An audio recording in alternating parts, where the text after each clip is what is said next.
In this section, we'll take a look at the law of sines and focus on angle-angle-side and angle-side-angle triangles. In past videos, we looked at right triangles and the rules that we could use to solve those right triangles. But are all triangles right triangles? The answer is no. In fact, any triangle that is not a right triangle is what we call an oblique triangle. Here's an example of an oblique triangle with angles alpha, beta, and gamma, and the sides across from them, sides A, B, and C. So, what should we do when faced with such a triangle and being asked to solve that triangle?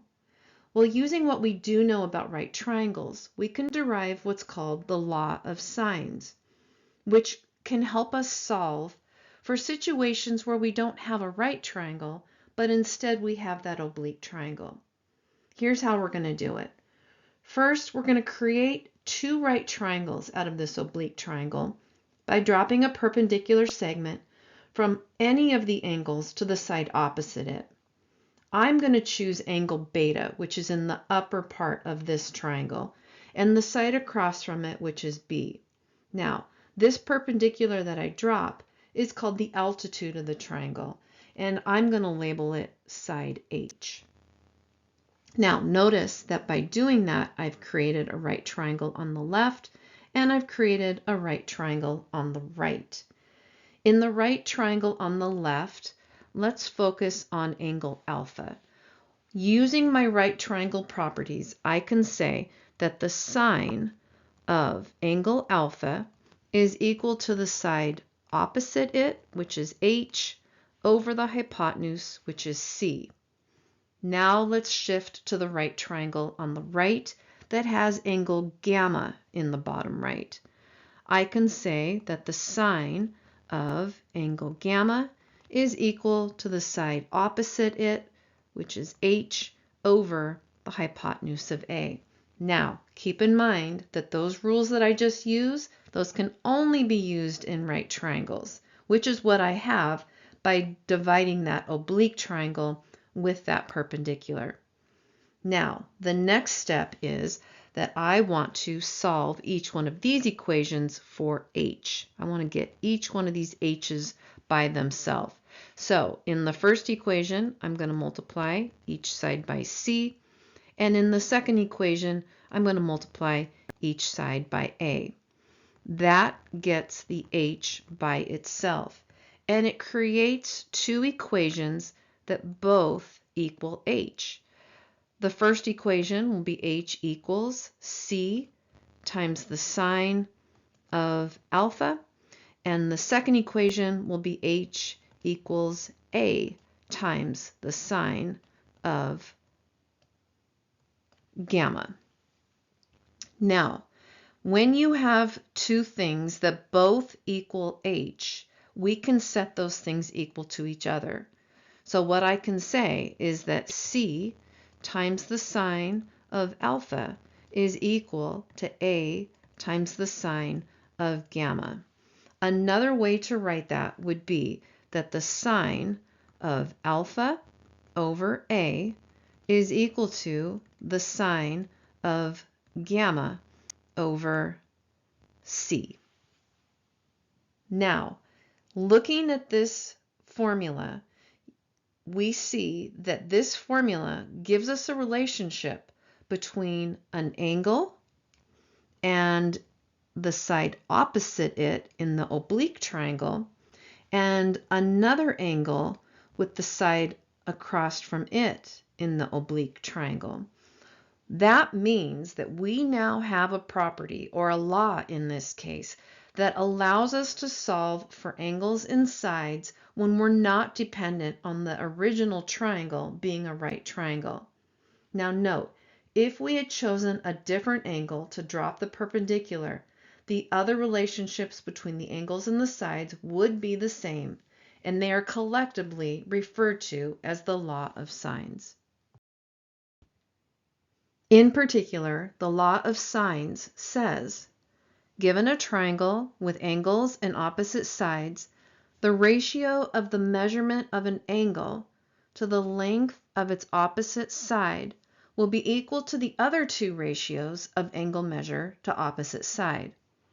The law of sines is based on proportions, and it's presented symbolically in two ways, where alpha, beta, and gamma will represent the angles, and lowercase a, b, and c will represent the opposite sides respectively. The law of sines says that if you have the sine of some angle and you put that over the side opposite it, that will be equal to the sine of another angle in the triangle over the side opposite it, which will also equal the sine of the third angle over the side opposite it. And of course, we can reverse numerator and denominator, and they're still equal. Let's look at an example. Solve the triangle with alpha equal to 70 degrees, gamma equal to 50 degrees, and side C equal to 10. Now, in this image of a triangle that we've been given, note that this triangle is not drawn to scale, and that's fine. As long as we have things labeled, it doesn't matter if they're drawn to scale or not. Now, what does it mean to solve a triangle? Well, it means the same thing that it meant when we solved right triangles. It means that we need to find the missing lengths of all of the parts. So we need to find side B, we need to find side A, and we need to find angle beta. Okay, before we do that, however, let's just notice something.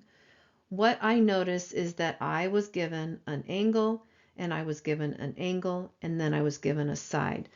That is an example of an angle, side triangle. And the reason I point it out is because when you are given an angle, and a side, you should know going forward that you can use the law of sines. And the reason you can use the law of sines is because what is given is at least one angle with the side across from it given as well. I like to call that an anchor. If I have an anchor, then I can use the law of sines. Okay, so let's go ahead and do the solving. We were given the two angles of 70 degrees and 50 degrees. And so I think maybe the easiest thing for me to do to begin is to find out what angle beta is. Angle beta is going to be 180 degrees minus that 70 degree angle minus the 50 degree angle. And that's going to give me angle beta as, what will that be? 60 degrees? 60 degrees. All right, so I now know all three angles, don't I? Now I need to find side A and I need to find side B. And I can really work on either one of these. Let me go ahead and just pick side A. So I'm going to say that side A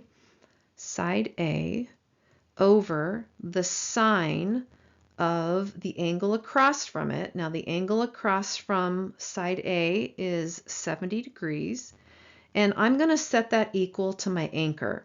My anchor has side 10 with the angle across from it as 50 degrees. Okay, so notice something that'll make this really easy for you to memorize the law of sines. You have a side over the sine of the angle across from it. You have a side over the sine of an angle across from it. That's always going to be the case. Now, to solve for A, all I have to do is multiply each side by the sine of 70 degrees. That's going to give me that A is equal to, 10 times the sine of 70 degrees all over the sine of 50 degrees. And when I put that into my calculator and I round to the nearest tenth, I got an A value of around 12.3.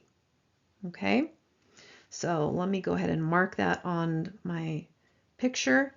So this side A is now about 12.3. I'll see if I can squeeze that in. The last thing to do is solve for side B, and I'm going to go about that in exactly the same way that I just solved for side A. I'm going to say that side B is side B over the sine of the angle across from it, and the angle across from it is a 60-degree angle, and I'm going to set that equal to my anchor, 10 over the sine of 50 degrees. And I'm going to try to isolate that B. And so I'm going to multiply each side by the sine of 60 degrees. That's going to get me that B is equal to 10 times the sine of 60 degrees all over the sine of 50 degrees. And it looks like I'm running out of room here, but when I put that into my calculator, I got approximately that side B was 11.3. Now let's take a look at another example. This example says to solve the triangle with alpha equal to 25 degrees, beta equal to 85 degrees, and side C equal to 6. Now, what we are being given in this example is, again, two angles, but notice in this example that wedged in between those two angles is a side. We're going to call that an angle, then a side, and then an angle. That's different from what we saw before, where we saw an angle, then we saw an angle, and then the side was on the end. That is not what we have here. It makes a difference to have that side on the in the middle. But what's not different is that we can use the law of sines, just like we used them before. Okay, so I'll erase that. Now, how do we use the law of sines if we don't have an anchor, right? We don't have an anchor in this case. It wasn't given to us. We don't know the side across from alpha. We don't know the side across from beta. And we don't know the angle that's across from 6. Well, we're going to get an anchor by solving for that third angle, which we can easily do because we were given the two other angles. So here's what I'm going to say. I'm going to say that angle gamma is equal to 180 degrees minus the 25 degrees that was given minus the 85 degrees that was given. We know that 180 degrees makes up a full triangle, so that's where that 180 degrees comes from. And when I do that subtraction, I got 70 degrees. Okay, so let me write that in. Gamma is going to be 70 degrees, and I now have an anchor. Okay, the anchor is nice because that's what I'm going to use in my law of sines to solve for the other two sides. Okay, let's go ahead and just randomly start with side A. And I'm going to say that side A over, maybe we need the law of sines. Do we need the law of sines? Let's go ahead and put that on there. Side A is going to equal the sine of alpha. Now, do I need that formula? I don't think I do, because what I really want to remember is that side A is going to be put over the sine of the angle across from it. So the sine of 25 degrees. And I'm going to set that equal to my anchor of 6 over the sine of 70 degrees. So in that case, that was my side C over the sine of gamma. You can certainly have the formula if you want, but I think it's easier just to think about the connections between the sides and their angles. Now, to solve for side A, I'm going to multiply each side by the sine of 25 degrees. That's going to get me A equals 6 times the sine of 25 degrees all over the sine of 70 degrees. And when I put that into my calculator and I rounded to the nearest tenth, I got approximately 2.7. So this side here is 2.7. Okay, let's go on to side B. Side B over the side or excuse me, the angle across from it, so the sine of 85 degrees, is going to equal my anchor, so 6 over the sine of 70 degrees. I'm going to isolate that b by multiplying each side by the sine of 85 degrees. So I get b is equal to 6 times the sine of 85 degrees all over the sine of 70 degrees. And when I put that into my calculator and I rounded to 1 decimal point, I got about 6.4. All right, so let me mark that on there. B is going to equal 6.4. Now, there's one last thing you can do to double check. To verify that these measures seem reasonable, you want to verify the relationships between the angles, that relationship is the same as the relationship between the sides. Now, what I mean by relationships is the size. Is the smallest angle the smallest side? Is it across from the smallest side? Let me show you more specifically. If we look at the 3 angles that we were either given or we found, we can put those in order from smallest to largest. And the smallest angle was that 25-degree angle at alpha. So I'm going to say alpha is the smallest. What's the next smallest? That would be gamma. And then the next smallest would be beta. If I've done this correctly, then the side that's across from alpha, which was A, should be less than the side that's across from gamma, which is C, which should be smaller than the side across from beta, which is B. Now, is it? Let's see. Side A we determined was 2.7. Side C we determined was 6. And side B we determined was 6.4. So it checks.